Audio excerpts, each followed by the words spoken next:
I'm here with City Councilor, Springfield City Councilor Jesse Lederman. And Jesse, thanks for joining us. You're running for re-election. I'm going to ask you basically some of the same questions I've asked other people. Right now, we have a situation where the state has a whole bunch of ARPA money. The city has a whole bunch of ARPA money. So there's all going to be all sorts of decisions on both state and municipal sides on how best to use this money to get us past the economic effects, social effects of the pandemic.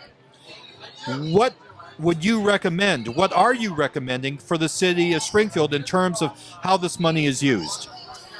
Mike, ARPA, CARES Act, the incoming infrastructure funds that we're going to see in the very near future, I'm confident, really represent one of the largest investments by the federal government in municipal communities in many generations. So what we're looking at is how do we make sure that what we spend is a true generational investment that tackles so many of the problems that we have seen continue year after year, generation after generation.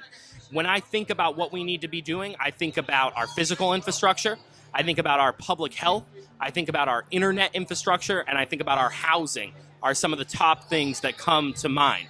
And so you'll see that already we've begun rolling out some of what we'd like to see happen with these funds. But I also think it's key that we hear from the community as to what they see as necessary moving forward. There's also some immediate responses that need to be made, right? You saw us use a certain portion of it to stabilize the budget from the lost revenue. That was critically important to make sure that we are able to stabilize also the tax rate in the coming year and also meet all of our obligations as a community. But as we look forward, we also need to make sure we're supporting our small businesses, that we're reaching out to businesses that didn't make it through the pandemic, and we need help from the public to do that as well.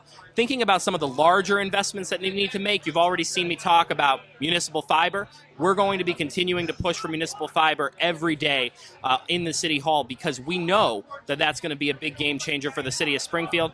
I also think that we need to be taking a look at our housing infrastructure across the city of Springfield and how we can make sure that we see restoration of very aged infrastructure that we know we have and construction of new infrastructure for our community, which is also going to be critical in terms of combating some of the increased heat and weather experiences we're seeing from climate change. So really, we need to be taking a very big picture look, and as always, we need transparency and accountability in that process so that people know what we're doing. Just the things that you mentioned just now are citywide issues. Housing is a citywide issue. Infrastructure is citywide. So I know there's been criticism about too much emphasis on downtown redevelopment. The neighborhoods obviously have got their own type of issues that include the housing and infrastructure. So do you think that the council is going to be making that a priority to literally spread this money around so it has the greatest positive effect for the greatest number of residents? I believe that that's a record that we have. Both myself and my service and also my colleagues on the City Council. If you look at some of the legislation that we have introduced over the last 4 years, thinking of the Impacted Neighborhood Stabilization Fund that we are now finally seeing funds coming into so we can begin talking about how to spend that.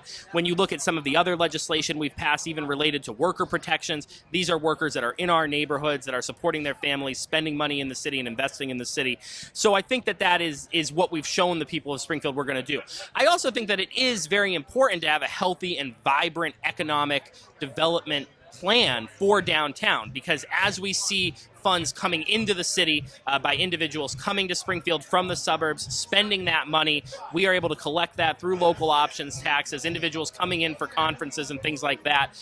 That was, of course, at a standstill during the COVID-19 pandemic, but we are now well positioned, especially if we make these infrastructure improvements across the city, including fiber internet, to see more individuals coming to Springfield and bringing those funds in. So there is a benefit for all of our neighborhoods when we have a thriving downtown and economic center, but we also have to recognize that each of our neighborhoods have an economic center too.